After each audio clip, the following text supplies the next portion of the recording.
American University in Washington. Welcome to the Politics Hour starring Tom Sherwood. I'm Kojo Nandi.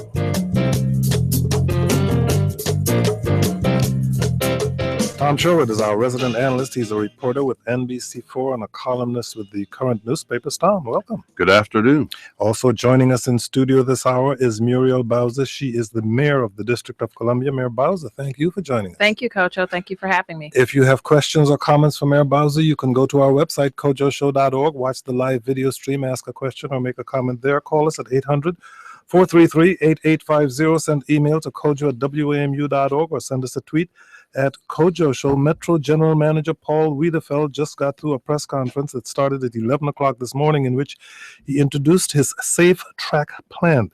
It includes weekend closures at midnight Friday and Saturday, moratorium on extended hours. The system will close at midnight 7 days a week. No more extended hours for events, etc. Early openings or late closing. Safety surges, long duration outages on select lines and segments. He will be our guest here on the Kojo Nandi Show on Monday. But first, Tom Sherwood, what do you make of this? Well, you know, some political leaders in this region said we needed to change a change agent at Metro, someone who would come in and shake up the system. Turnaround special. I don't know, some of those politicians might be in the room. So if you don't mind, I will ask our guest. Mayor Bowser, you were among the people who said we can't do the same old. And she's a former member of the Metro board. She was on the board. Some people have criticized her. We won't get to that. The point is, people say Metro has got to do something. What's your reaction to Paul Wiedefeld's plan today? Well, I am going to look at it with great interest. I'm going to follow all of the details, but I will tell you on a very high level, I think that the general manager is right to attack this problem with urgency. We cannot ignore the fact that we have a system that is not near as safe as it needs to be, and we're having repeated incidents that bear that out. So I'm heartened by the fact that we will have service, though lower service. In some cases, closed stations or parts of the line that will be down. But I think that it is incumbent upon all of us to figure out, and I know that he laid out in his press conference a schedule that will give the riding public the ability to plan around that work. And just as importantly, for you as the mayor of the city and DDOT, and for the county traffic people and the state transportation people, you also have to plan.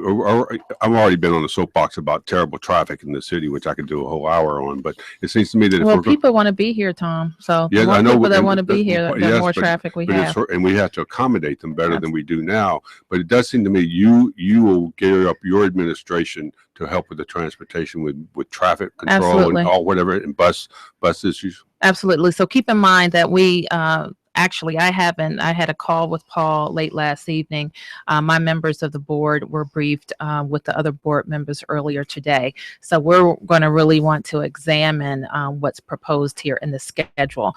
So that you're right, that Metro obviously operates most buses in Washington, D.C., and we operate some, but to the extent that we can make bus movements easier, prioritized, or in other ways to help people get around, we're going to do exactly that. Even maybe temporary bus lanes only. Because you've talked about maybe trying to move to some rapid bus transit in the city. Well, we have we have one that we opened a short distance on Georgia Avenue. We've also moved the planning process along for bus lanes on 16th Street.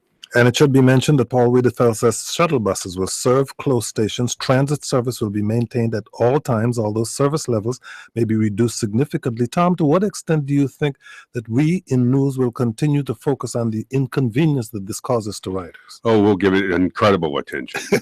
The media is not your friend. The media does point out things, and we look, when you ask people if something good happens, it gets less coverage often.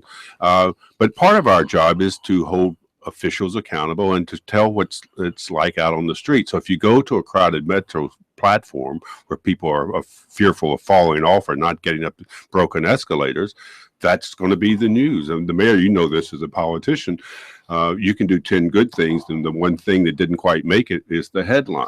So I think that's where we'll be. It is a region, though. It is a regional problem. And I might add, for Secretary Fox at Transportation and some political people on Capitol Hill. It's a congressional problem too about how Metro works for the nation's capital and the nation's capital region. I think I just stole word from the mayor. No, but people should expect, and I should say this, people should expect safe and reliable transportation from our public transportation system. And it does indeed serve the entire region, and we need it to work, and we need it to work well. So these emergency actions are necessary. We want to make sure, and I think Paul has had several months to really give it a good look and put his attention to the best way to plan it. But as I understand it, he is going to be able to, with these changes, get work that might have taken several years done in the 12 months that the plan covers. We ought to see this as when everyone was just delighted when Metro started opening in the 1970s. We ought to see this as the rebirth of Metro. We are creating Metro again on the rail system. And that's the way it ought to be looked at, not as something that somebody's going to be doing with as least interruption as possible. And it's going to call for some sacrifice on the part of passengers, because you and I remember when Metro was being built, I was living in the Shaw neighborhood on 8th Street Northwest. It called for a great deal of sacrifice for us residents and for businesses in that area, but ultimately— some of which went out of business. Exactly. Ultimately, it became a boon to the whole We will area. be, you mentioned the media, we'll be watching what the elected leaders do. Very carefully. Mayor Bowser, perhaps your biggest initiative to date, replacing the city's homeless shelter at DC General with a network of smaller shelters, one in every ward, has hit some snags, including questions about costs and transparency around how sites were chosen. Council Chair Phil Mendelson is reworking the plan to address some of those concerns. What's he looking at, Tom? Oh, I thought you asked the mayor a question about that. Well, I did that story. I talked. It got bumped out by some of this Metro stuff, but the chairman told me that he's concerned about the high cost. The chairman has indicated that maybe you could save some costs by moving some of these. They're not shelters. This is temporary homes. These are homes where families can live rather than the squalor of DC General. And that these can be built maybe on some DC land to cut this cost by tens of millions of dollars and cut out some of the profit motive that is in there by going to private lands. Mayor Bowser, he will present his version to the council in June. Are you willing to consider other options? Well, this is a legislative process, Kojo. You know, I was a member of the legislature for over 8 years, and the legislation gets tweaked all the time. I think that the chairman and I dare say the entire council, share the same goal, and that's to close DC General and to do it just as soon as possible. And also to make sure that we are treating this issue of ending family homelessness as a citywide issue, because it is a citywide issue. So the plan that we have presented to the council does exactly that. So I have a conversation with the chairman every week. I ask him what his thoughts are on these things, and I'm looking forward to him sharing those thoughts. And if there's some tweaks here, that means he hasn't shared these thoughts with the mayor. But I will say this: he was very upset that the News 4 found out about this idea, and I know the city administrator Rashad Young paid him a visit yesterday afternoon, and they had a firm conversation. But he does say he agrees with you. The chairman says he agrees. He says the whole council agrees with you about dispersing the homes. Well, I think it's important because, you know, this is tough. These are tough. You know, I was a ward council member, so I know what some of the ward council members are dealing with. But it is also going to take some courage and leadership on everybody's part. This is a situation where, you know, I hope that we're into the negotiation phase with the council members and not just the no phase. Because if we can talk about some specifics, like if they don't like what we have proposed, do they have a specific site that they're willing to stand behind, put their name behind, go to the community and talk about? Then we have something to work with. He did. The chairman also told me that he did intend to have a vote in the council before the end of June, before the summer recess, which is a couple of months later. And I've seen this. You'll be running for re-election in 2018, and you want to close DC General that year. I can see a situation. No, I want to close DC General this year. If I could close DC General this year, I would. If I could close it next year, I would. The fastest that we can close it on the timeline that we're on now is 2018. But I will say this, Tom, if the council delays too much longer, and I don't want to say that they're dragging their feet because this takes some time. But if they delay too much beyond their recess, I don't know that we'll hit any of those timelines. I can see a campaign where you will very politely but firmly in 2018 or maybe late 2017 point your finger at the DC Council and say, this was my plan and you didn't get it done fast enough. And so therefore, when DC General is still open, it's your fault, not mine. Well, but you don't want to get there. I have more faith in all of us than that. And so I'm going to push as hard as I can, because I think the families that are in DC General now deserve it.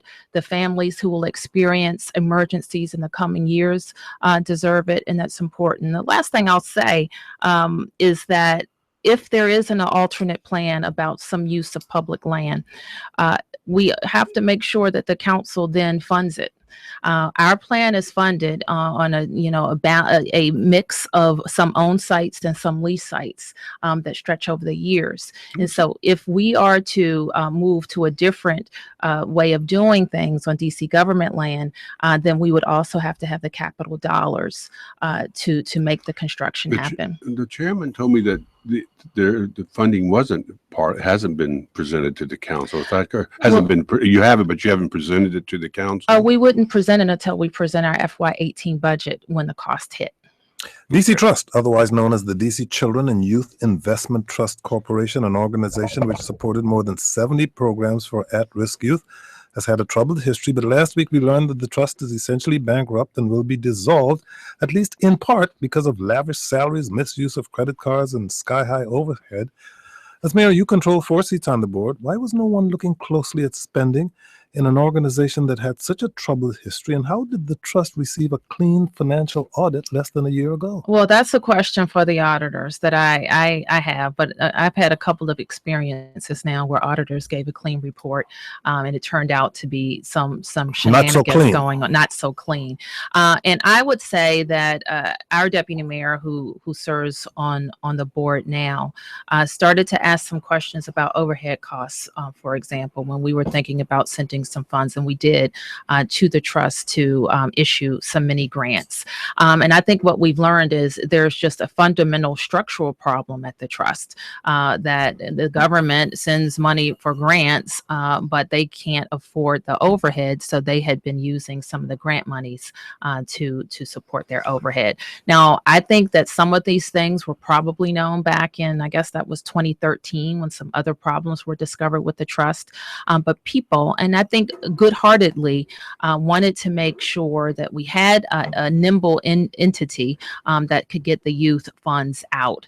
I personally am not willing to kind of prop up that structure, which we know is flawed. This is the DC Trust is the organization from which Harry Thomas Jr. stole $350,000. Former Ward 5 council member. Well, yes.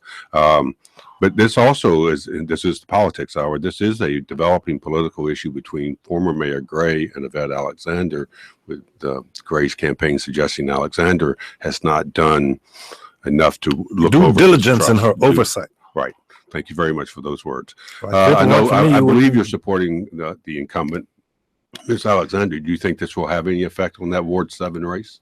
Well, I think there's probably enough to talk about the former mayor and what his role in oversight was. You asked me about my appointees to the board. There were appointees there, when I got there.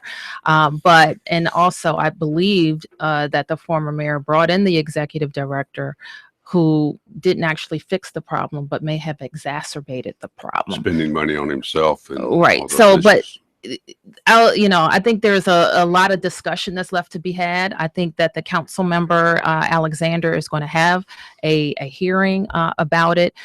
My deputy mayor in January sent this issue to the inspector general when we learned about the misuse of funds. So I think there's some investigation to be had. What we think now is that the funds and the kind of the structure of the organization was flawed and has been flawed. It's $100 million since 1999 when it was set up under Mayor Tony Williams, and a lot of people depended on this for real services. So I hope that everyone gets it straightened out. Well, let me say this. I think there's some confusion out there from the grantees that somehow their grants aren't going to come through. And we want to make perfectly clear that we're trying to sort things out with the current director, who actually is brought in only a couple of months ago. And we have found her to be very responsive. And she is working out how to disperse the remainder of the grant funds. Our guest is Mayor Muriel Bowser of the District of Columbia. We're taking your calls at 800-433-8850. You can send email to kojo@wamu.org or go to our website, kojoshow.org. Watch the live video stream there. Send us a tweet at Kojo Show. The council is backing away from a proposal to pay people likely to commit crimes to stay out of trouble. Kenyon McDuffie, chairman of the Judiciary Committee, essentially blames you for failing to fund the crime bill that he said the council spent months putting together. This initiative and treating gun violence as a public health emergency was the centerpiece of that bill. Where, therefore, is there agreement between you and the council on addressing Well, crime? the council can fund whatever it wants to fund. So if the Judiciary Committee failed to fund the Judiciary Committee chairman's issue, then I think that's where you should toss that question. Well, there you go. That is, there's the politics hour answer to that issue. However, it's my understanding that you have a proposal of your own that would do kind of something similar, Well, but not Kojo, exactly what the council member we was submitted proposing? to the council what we believed was a comprehensive set of initiatives called Safer Stronger. It included making sure we're retaining police officers and deploying them in the areas that it most needs. It included additional money for a crime lab. It included funding for security cameras. It included enhancements to penalties for crimes committed on Metro. It also would have given us the ability to hold people who were facing trial in certain circumstances. So that was our alternative, and I think that the committee ended up moving on some of the things, but decided not to move on most of the package. And so and frankly, I think a number of the council members did not know in the public safety bill that they voted on that they were voting on stipends to be paid to people with very little requirements of them in return. So what we have focused on, even in our supplemental of last year, was having a jobs program called Career Connections that would allow us to hire young people, especially court-involved young people that have the most barriers to employment, and get them employed. They require a lot of assistance, but they do have the requirement to give back to work. So it's not a stipend, it's a paycheck. And it's a paycheck for coming in, getting trained, and getting job ready. This is the plan that Kenyon McDuffie was interested in. It comes out of Richmond, California, I believe. Correct. And I think it ought to be clear, it is not to just simply pay people for them to sit on the front steps and not commit crimes, although I can see in a campaign how that could be characterized that way. But it is to pay them and then enroll them in various programs. And the mayor, as I understand it, says we're already essentially doing that in many ways. We do have a number of programs that the council funded, and we appreciate the Judiciary Committee and the chairman of the council on being very supportive of Career Connections, and that's how we want to go. Do you think Kenyon McDuffie will be is maneuvering to be a candidate against you in the next election for mayor? I really have no idea who's going to be in the campaign against me. I'm going to be in it, and we're going to work hard every day to make sure we have moved our city forward on the promises that we've made. I'll take that as a yes. You seem to be getting along better with Carl Racine. I get along just great with everybody, Tom. Thank you very much. Onto the telephones. Please don your headphones, please. So let's go to Dana in Washington, D.C. Full disclosure here. I'm pretty sure this is Dana Priest of the Washington Post. Hi, Dana. How are you? Oh, I'm great. Thank you for taking my call. And it is Dana Priest from the Washington Post. I wanted to ask, hi, everyone. I wanted to ask about Metro, because from the beginning of the problems that we've heard about Metro, I keep thinking about the Homeland Security Department, which was funded at the tune of tens of billions of dollars by Congress after 9/11 to make cities throughout the United States safe from terrorism, and including at the top of that list was New York and Washington, D.C. So you would think that they would have spent some of that money to make Metro, which is going to be a primary evacuation route for everybody, safe and secure. And as we know, they've funded a lot of crazy things as well. My question is, has the Department of Homeland Security helped fund a better Metro, and have you considered applying and asking for their help in funding Metro? Mayor Bowser.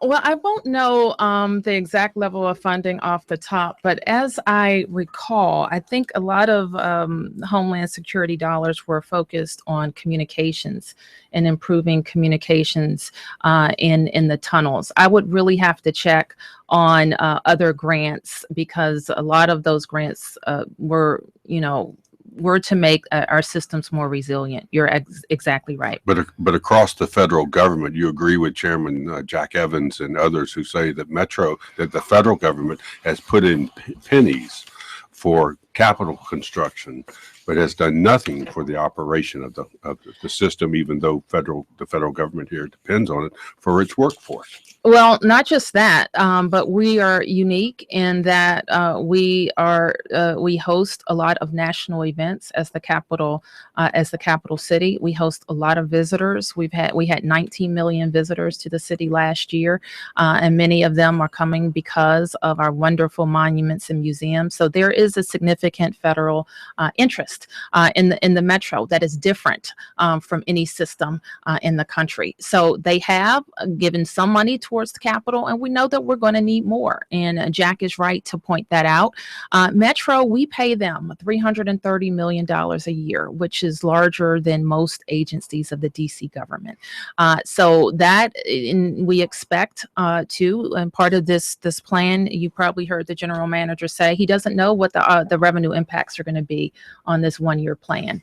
So we may be asked to do even more next year. In fact, Chairman Evans came to the council and told us that he thought in FY18 they would be asking us for an additional $80 million in operating dollars. See, when she talks about him on the council, she calls him Jack. When she talks about him on Metro, she calls him Chairman. Well, that's correct. But here's my idea, because get the federal government involved.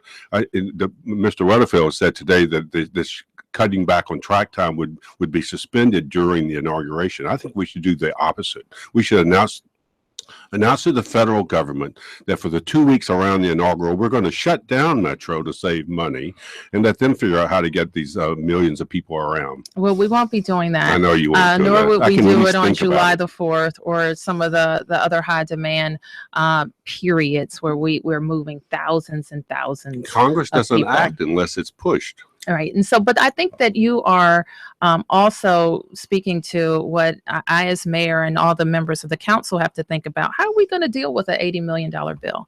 How are we going to deal with if they come back and tell us that we need hundreds of millions of dollars over the next 5 to 10 years to deal with this infrastructure? And so we as a government have to be nimble in working with our partners in Virginia and Maryland to make that commitment. DC statehood. It's my understanding the New Columbia Statehood Commission is unveiling a draft of a new constitution for the district later today. You have proposed a 3-step process. What is that path to statehood, and why now?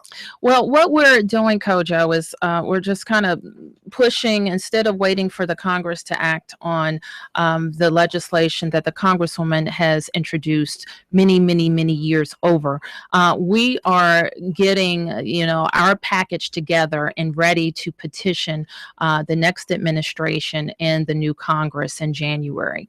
So what we will do is we will ask the voters to, affirm their desire for statehood, and in doing so, approve a constitution and the boundaries for the new state of New Columbia. There's concern even among some statehood supporters that, well, we've been there before. We've seen this movie before, and no matter what happens in November's election, there's zero chance of getting this approved in Congress. What's different this time around? I think what's different, and I've told people a lot. First of all, and since 1982, when this was last on the ballot, so many people have engaged in the statehood conversation in Washington, D.C., and they want to be a part of it. I also think that many of us are hopeful that the political winds will change. And when they do, we want to have a contemporary vote and constitution for a president and Congress who will push it forward. What has Donald Trump, now the presumptive nominee of the Republican Party, I don't know that he's ever said anything about statehood. I don't know if anyone's ever asked him. I know John Kasich had been asked, and he said he wasn't for it. But he said he would consider voting rights for the city. Well, what he said. Why don't you call up Mr. Trump when he comes to visit his hotel and ask him, in case he happens to be president? Well, what the governor from Ohio said was that I don't think they need statehood. It's too many Democrats. And then when pressed about if there were Republicans, he said, well, okay, that sounds right. Fair is fair. And he gave an honest political answer. He gave an honest political answer. And we have to start calling people out for that. Denying people access to full democracy with 2 senators and a voting member of the House is un-American.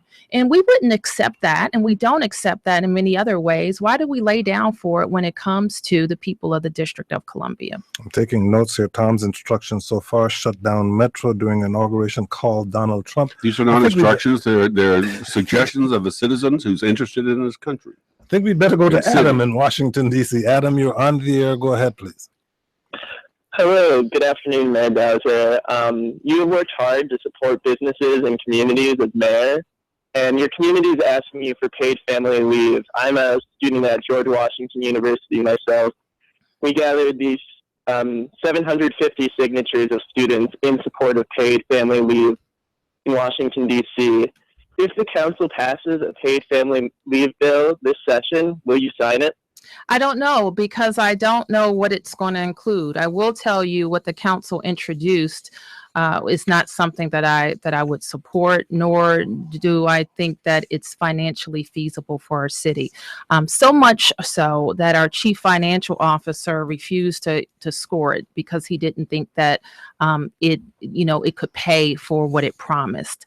So I think there's a lot that I don't know. I talked to the one of the introducers of the bill, and we really don't know what's coming back from the council.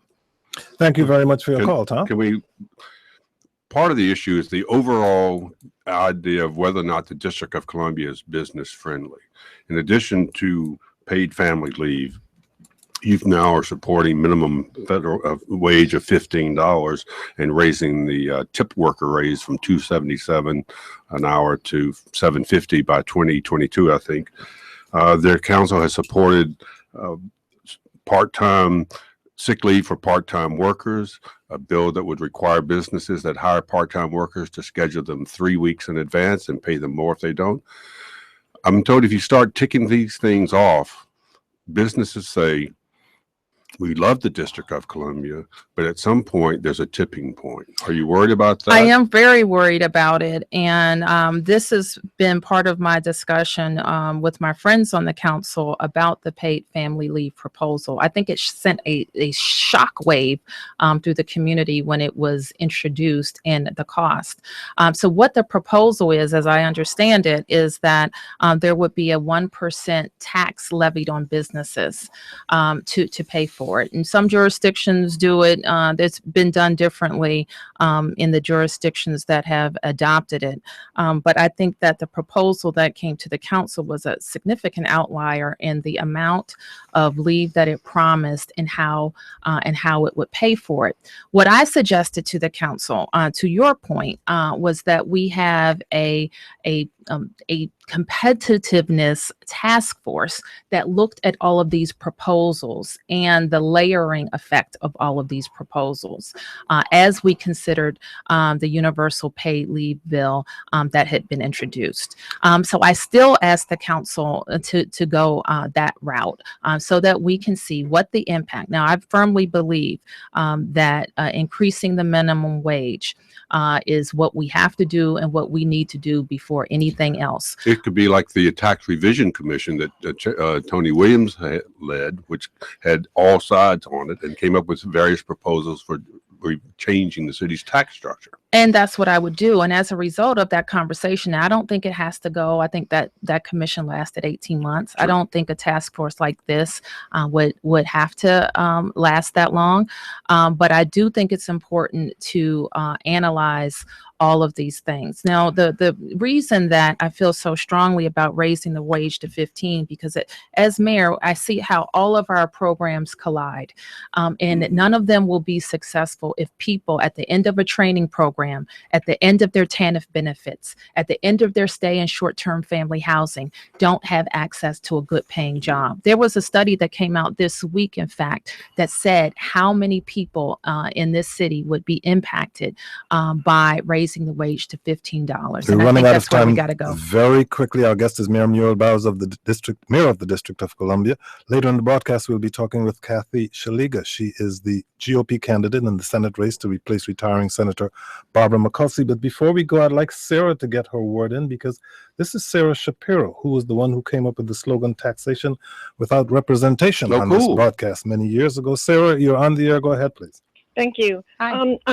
I really should think up a new name, but I'm very strongly in favor of not naming the state when we become a state, New Columbia. First of all, it's illiterate. There's no Old Columbia. So the illiteracy of it just bothers me terribly. Also, and more importantly, Christopher Columbus was responsible for the death and slaughter and death by disease of millions of natives here and elsewhere. And other cities and states and countries don't have the opportunity to change their names. Columbus, Ohio is not going to change its name. We do. What would you like to be the all process for? thousands of entities cannot change their names. What would you like to be the We have process? an opportunity to pick a name that does not honor someone who was responsible for the deaths of Understand natives. that, Sarah. What would you like to be the process for selecting that name? Well, I guess giving me some time to think about it. No, honestly, great minds can put their names to it, and the post office could even chime in. New Columbia would be NC, and we already have an NC. Right. Okay, maybe allow me to have the order- mayor respond, because we're running out of time. Well, Sarah's not the only person who has brought that up. And if you look at any communication from me, you will see the slogan, "We are Washington, D.C." And New Columbia dates back for a long time. So I don't know that I disagree with Sarah. And I think that it's something that we can discuss. We have a little time to before we have to have a name. Muriel Bowser is the mayor of the District of Be Columbia. of little faith. No, I'm all for it. Mayor Bowser, thank you so much for joining us. Thank you, Kojo. We didn't get to talk about the Redskins. I'm sorry, but we don't have time left. We I have know. another guest who's getting ready She's to pretty arrive. interesting. I've been reading up On about the our show. next guest. I've got some interesting questions. Well, before you get to our next guest, let's talk Thank a you, little Mayor. bit about the former DC delegate Walter Fontra. A long piece in the Post today talks about the fact that he has not been here for years, and there is great concern about the state of his mental health. You have done some stories about this. He is somewhere in the Middle East. He was in Dubai. We're not sure where Walter Fontra is now, but in addition to being the former DC delegate, he's a civil rights icon who is one of the closest aides of the late Dr. Martin Luther King Jr. I worry about him. I've done these stories. I've talked to Johnny Barnes, his lawyer, and I think it's maybe they're doing something they can't tell us for privacy reasons, but I think this is something the United States State Department should get involved in. I think the Congress should be involved. This is a former member of Congress, as you say, a civil rights icon. He's been drifting around in the Mideast and Africa and other places without any support. He abandoned his wife. His children are here. And there seems to be there's no movement to have the State Department or somebody find him. This could be a mental capacity issue. He should be brought home and given the kind of care and treatment he needs. There's said he's being paranoid. He's also worried about bills and debts and things like that. But the issue is, this is someone should be brought home. He should be given the care he needs, and hopefully that he would be back in good spirits so he can attend the African American Museum opening in September. We can't just let him, we're going to find him dead somewhere in Dubai or somewhere else like that, and people are going to have a sad funeral for him and talk about what the We things he should did. intervene before Let's that happens. intervene in his life, not praise him when he's dead. Joining us in studio now is Kathy Szeliga. She is the GOP candidate in the Senate race to replace retiring Senator Barbara Mikulski. She's the minority whip in the Maryland House of Delegates. She's a Republican representing District 7, which includes parts of Baltimore and Hartford. Thank you so much for joining us. Thanks for having me. This is wonderful. You are the highest ranking Republican woman in the Maryland State Legislature. You've been a member of the House of Delegates since 2011 and the minority whip since 2013. Last week, you won the Republican primary for the U.S. Senate seat being vacated by Senator Mikulski. In November's contest, you will be going up against Democratic Congressman Chris Van Hollen. First, congratulations Thank on the you. primary victory. Thank you so watch out. much. Registered Democrats, however, outnumber Republicans 2-1 in Maryland. But while that may be accepted wisdom, you say it's not true that Maryland is a deep blue state. Of course, there's the very popular governor, Larry Hogan, but you say registration numbers can be misleading. How so? Well, you can look at other states where Massachusetts, I think Republicans are outnumbered 4-5-1, yet Charlie Baker's the governor there. West Virginia has really been trending Republican, and those numbers are much higher Democrat to Republican. All you have to say is, I want to do in the Senate what Larry Hogan has done for the state. Absolutely. Do you support him, right? I do, That'd be a lot certainly. simpler. But you do run against. I was looking online today. The Republican Senatorial Campaign Committee doesn't list you in its list of people it intends to help. Van Hollen has a huge record in the state. If you just run, if I were Chris Van Hollen sitting here, what would you say to him as why you should be there other than him? Well, I would say to voters, and I have said to voters across our great state of Maryland, that if you like where Washington's headed, if you're happy with what's going on in Washington, then you want to elect Chris Van Hollen because he's been there 25 years, according to his own words. Well, Kojo's been here so And, long. Should we get rid of him? well, He's he's been here not- a long time. He's not elected. I think we should elect him. Are you going to run? No, 'Cause not I this could- time around. I could help run your campaign. Not this We time need around. some more radio personalities Yeah, on well, the here's- Hill. okay, let's talk the So, politics of it. But back to, the previous point, if you think that Washington is not headed in the right direction and we need some real change in Washington, then you want to put Kathy Szeliga in the U.S. Senate Get because rid I'm of all the Republicans here I'm a too. small business owner. What I'm kind of a- business? You're in a house restoration business. Construction. You flip houses? Could you be Well, on TV flipping houses? That'd be fun. Listen. Yes, I'd love it. But we 30 years ago, my husband and I started the business together, and we used to do mostly all commercial work, but now we have changed our business model so we can stay in business because this recession has been really, really tough on small business, and ours included. So now we are doing residential work. If you have questions or comments for Kathy Szeliga, call us at 800-433-8850 or send email to kojo@wamu.org. You can go to our website, kojoshow.org, watch the live video stream there, or send us a tweet at Kojo Show. You and some others are convinced that Maryland is trending Republican. Is that wishful thinking, or is there data outside of the election of Governor Hogan and his current popularity to back that up? Well, obviously, you pointed it out, the last statewide election we had in 2014, a Republican won. So we have data and real facts, and a governor whose favorables are over 70%. His unfavorables are 13 or 15. So he's doing a great job. Do you think any And- of that's affected by the fact he's been also battling cancer?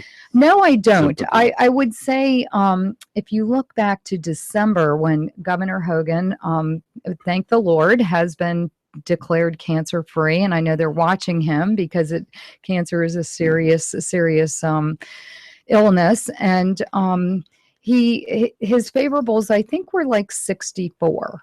And so then January, the legislature comes back and, the leadership, Democrats in leadership in Annapolis start throwing mud at him and his favorables go up to 68. And then they start throwing more mud on him and his favorables go up to 70 and his internals have him at, Well, you know, mud baths are very good for you. I think for your good skin. for you- good Yes. for your Well, skin. apparently it's quite good for a Republican governor as well. How are you going to, you know, Van Hollen has no problem with, he's very good at raising money. Donna Edwards is a very good Democratic opponent in the primary, would not have been in the race without the Emily's List money of, I think, $3 million or whatever. I mean, she would have had a very difficult time. I don't think you have a lot of money either, do you? I'm busy. what is your- what is your- Kathyformaryland.com. Come on. What is your, you have advisors, what is your budget? Or do you think you'll raise $1 million? Sure. Yeah, we'll be well over that. And, you know, you just point to, well, we'll go back to Larry Hogan. He was outspent 5-1 in Maryland. Jamie Raskin's race. Look at that congressional race You won't- right here. You know, Jamie Raskin was outspent exponentially and by both David Trone and Kathleen Matthews, and he was the victor. So while money is important, It's not decisive. Decisive. I like that. I'm going to steal that. It's Okay, not. good. It's not I'll the expect a only Should have factor. asked this earlier. What is the correct pronunciation of your last You name? were doing it perfectly. Shalega. Shalega. Shalega. And you just call me Polish? Kathy. Polish. Yep. Good Baltimore Polish name. from, all right. Yes, absolutely. My You have husband. a very lively personality. I looked at the Baltimore Sun's website and saw your editorial board interview there, and it seems to me you have a very good style. I'm just wondering how you overcome the Democratic advantage. Are you going to support your Republican nominee for president, Donald Trump? Well, you know, He's not the Uh-oh. nominee yet. He's not yet. Thank you. When he is the nominee, he's a presumptive nominee. Presumptive. Let's be. Okay. Yeah. Well, So. will you presumptively support him? Paul Ryan's like not. that. Paul Ryan created a stir this week in politics by saying the House Speaker Governor Hogan said he's not supporting him and either. Governor Hogan said, "Stop asking me stupid questions But it's about your turn now. Donald Trump." But So there's a stupid question. Will you support Donald Trump as a Republican nominee should he get it in Cleveland, July 18th? well, I Week of. had previously said I trust the voters and I would support the nominee and obviously we need to make it to Cleveland, but I would I do have some concerns about some of the things that Donald Trump has said, specifically some of the things he said about women. So you know I'm watching, I'm looking, 70% on a disapproval rate well, among right, women, something and like that. and as a woman, I'm concerned about some of the things he said. So I'm watching and waiting like millions of other Americans to say, let's you know, I think Senator Corker said something this morning as well. Let's just take a pause here You and watch watch. Morning I'm Joe glad this you morning? I do said. watch I'm it. Oh, glad my you goodness, said. she watches Morning Joe. I watch Morning I'm glad you Joe. mentioned the comments about being mentioned about being a woman in this situation because Congresswoman Donna Edwards noted in her concession speech that Maryland is on the verge of sending an all-male delegation to Congress. You seconded that concern in a recent op-ed in the Washington Post, including chiding Democrats on their party's candidates. Talk about that. I actually cannot believe it. I'll tell you, I am astounded.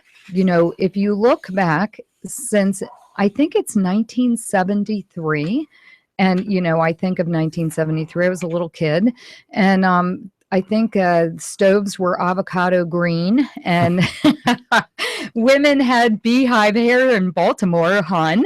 You know, Baltimore Huns had beehive hair and they wore aprons. And, you know, that was the last time we didn't have a woman representing Maryland in the Washington, D.C. delegation. You're In saying the the old boy congressional. network is back? Oh my gosh, it can't be. You know, 60% of the voters in Maryland are women in the general election. Women are making a lot more decisions for families than they did in 1973. And, you know, women have accomplished so much. I don't think we go backwards to a time where Maryland's 10 congressional delegation has no women. Well, how do you like to do this in Congress? How do you score this?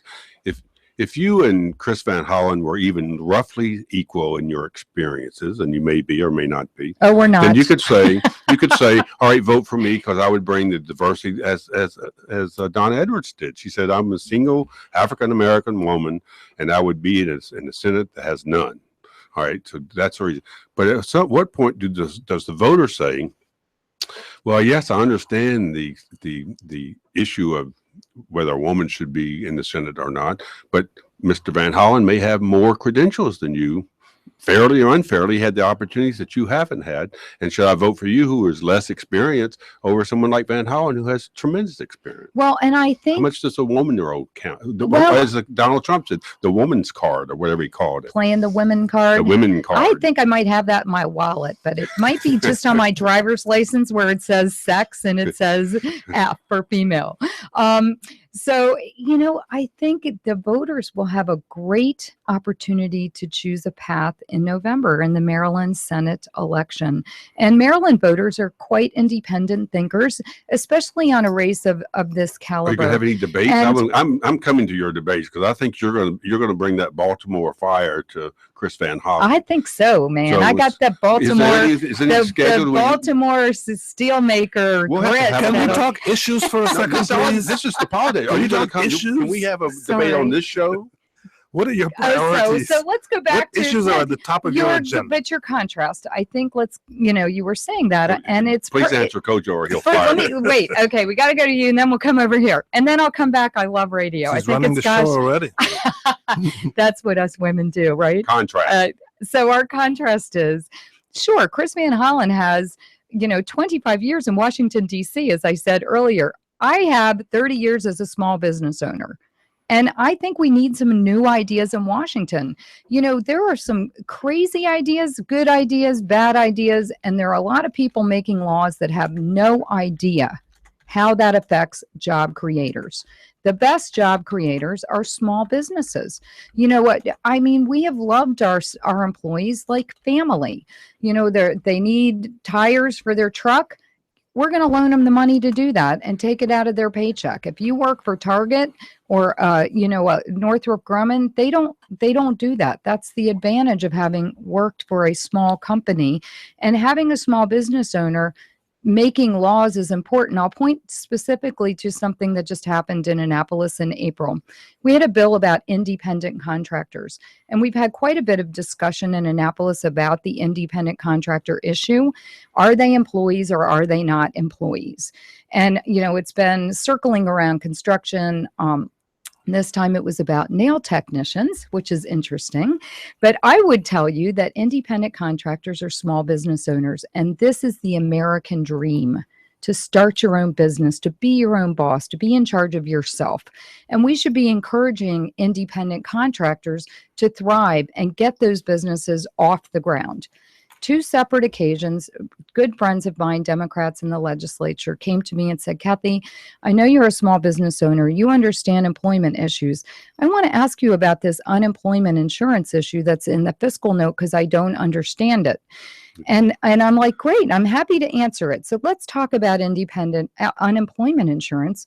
Who pays your unemployment insurance? Do you pay it or does your employer pay it? And both separate occasions said, oh, the employee pays it.